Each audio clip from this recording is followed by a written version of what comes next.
Okay, welcome to this video. In this video we are looking at error intervals. We're going to also be talking about upper and lower bounds, but we're going to do this in a way which makes these a lot easier to access for you and do it in a visual way as well, so that you can see exactly how they're done and make it a little bit easier for you to work these out. And we're going to dive straight into question 1. The depth of a lake D, D being the algebra, that's the unknown depth of this lake at the moment. So the depth of a lake D is 392 meters rounded to the nearest integer, whole number. Write the error interval for the depth of the lake. Now before we can even write the error interval, the first thing we're going to do is write down what the lake has actually been rounded to. So we've been told that it's rounded to 392 meters. Okay, we know that. And I'm going to now start to draw a picture which is hopefully going to make a little bit of sense and make sense of how we can work out that error interval. I'm going to draw two lines, one either side of that 392. I've underlined the word integer here because it's really important, because I'm working with integers. Okay, it's been rounded to the nearest whole number. So I want the whole number that comes before 392 over here, which is 391 meters.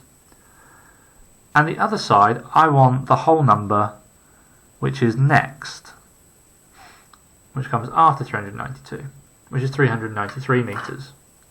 Then what I'm going to do is I'm going to draw a line going down, which is halfway between the two numbers, either side of that 392. And that's exactly what that line represents. It represents halfway.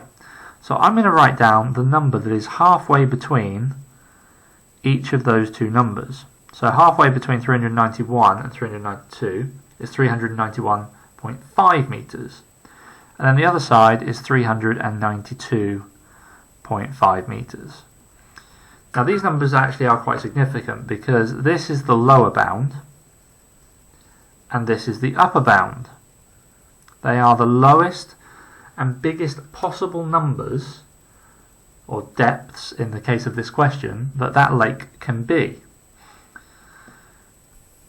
But we've been asked to write the error interval.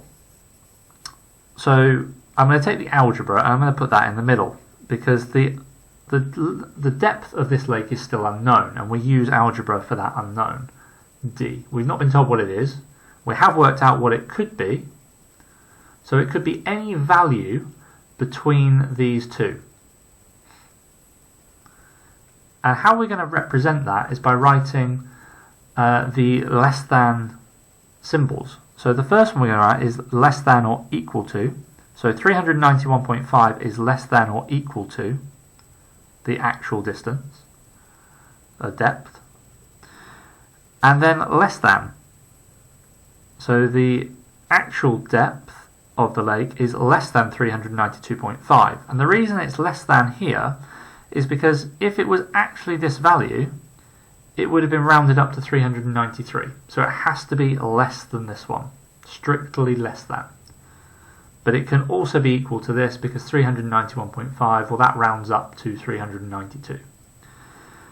This line here, that is the error interval. That is how we write an error interval. Okay. I'm going to show you again, but this time I'm going to show you one with significant figures. Slightly different example. Okay, same process, but because it's significant figures, we do something slightly differently. So, the distance of a journey, D, the algebra, the unknown, is 30 kilometers rounded to one significant figure.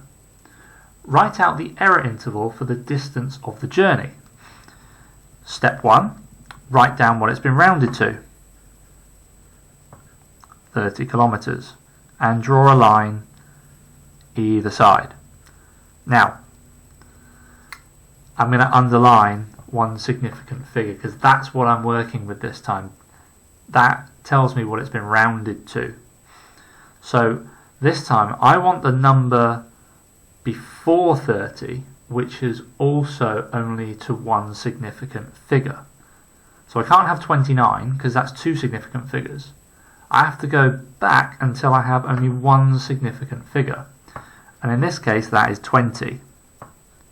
20 is only one significant figure. And the number after 30, which is only one significant figure, and that's 40. Again, I'm going to draw my lines halfway between. And then I'm going to write down the numbers that are halfway between. So I've got 25 kilometers and 35 kilometers. Remembering that these are the lower and the upper bounds. But it asks us to write an error interval. So I'm going to bring in the algebra, which is D, as in the question. And then I'm going to write the two symbols that I wrote previously, because they're never going to change. That's exactly how we're going to write it. Okay? It could be 25 kilometers, because 25 kilometers rounded to one significant figure is 30. Okay? But it could be any number between 25, including 25, and up to, but not including 35. Okay, because if it was 35, it'd be rounded up to 40 to one significant figure. Okay, so if we follow that process, anything with rounding, you'll be absolutely spot on. Okay, but as well as rounding, we also have to think about truncating, because the questions on Hegarty also relate to truncating. So we're just going to quickly go through what truncating means. So, truncation means to chop off. So, I've written out a long number here, and we're going to say that it's been truncated to 2 decimal places. Now, if it's truncated to 2 decimal places, what we're going to do is we're going to draw a line down there, and everything to the right of that line doesn't exist. It doesn't matter what the number is, it's not rounded, it's just whatever it is before that. So before that line is 6.78. So this number up here, truncated to 2 decimal places, is 6.78. Okay, and that's truncation. We're just chopping off all of the dead numbers that we don't want anymore. Okay, no rounding, just chop them off. Okay, but it does make things slightly interesting when we come to applying that to some questions. Like question 1, for example. Okay, so whenever we're truncating, this is what we're going to do. Okay, the sprinter's time, t, okay, so it's an unknown time, is 9.82 truncated, and I'm going to underline that because it's no longer rounded, it's truncated to 2 decimal places. Write the error interval for the sprinter's time. Now, we're going to do something slightly different here. It's going to be a similar process, but slightly different. The first step remains the same. I'm going to write out what it has been truncated to. Okay? But this time, I'm only going to draw one line. Okay? And I want to know what the next number is to 2 decimal places, because that's what the question is saying. That's what we've truncated this to, is to 2 decimal places. Okay? So the next one is 9.83. Now, this is where we do something different. Okay?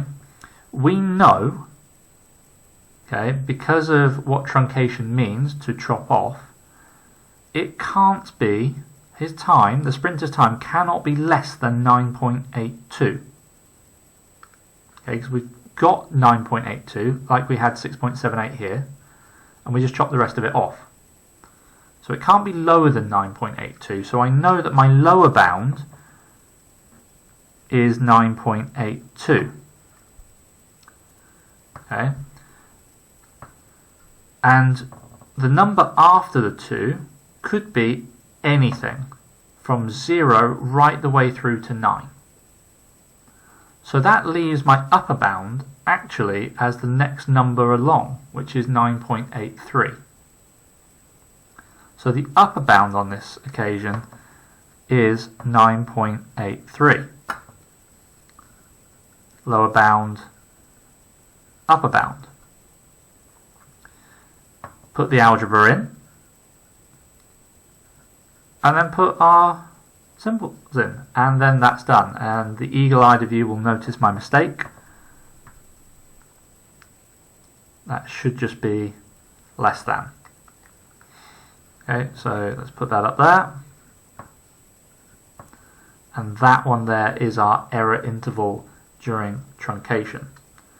Okay, so let's do one more example of that, but this time with significant figures so you can get used to the process. Okay, distance of a car journey has been truncated to one significant figure. The journey D is 600 kilometers. Write out the error interval for the distance of the car journey. Right, well the first thing I'm going to do is I'm going to write down what it has been truncated to. Okay, which is 600 kilometers to one significant figure. Now remember, it can't be lower than that, so we're only going to go one way. I want the next number, which is one significant figure. That is 700 kilometers. And actually what I've written down now is my lower and upper bound. This car journey can be anything between 600 and 700 kilometers. So I know my lower bound is 600 kilometers, and I know my upper bound is 700 kilometers, and I have to write this as an error interval. So this is my lower bound and this is my upper bound.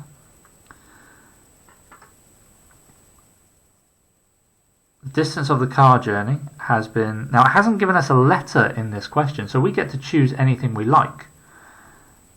And because it's distance, I'm going to put D for distance. Okay, let's keep it simple.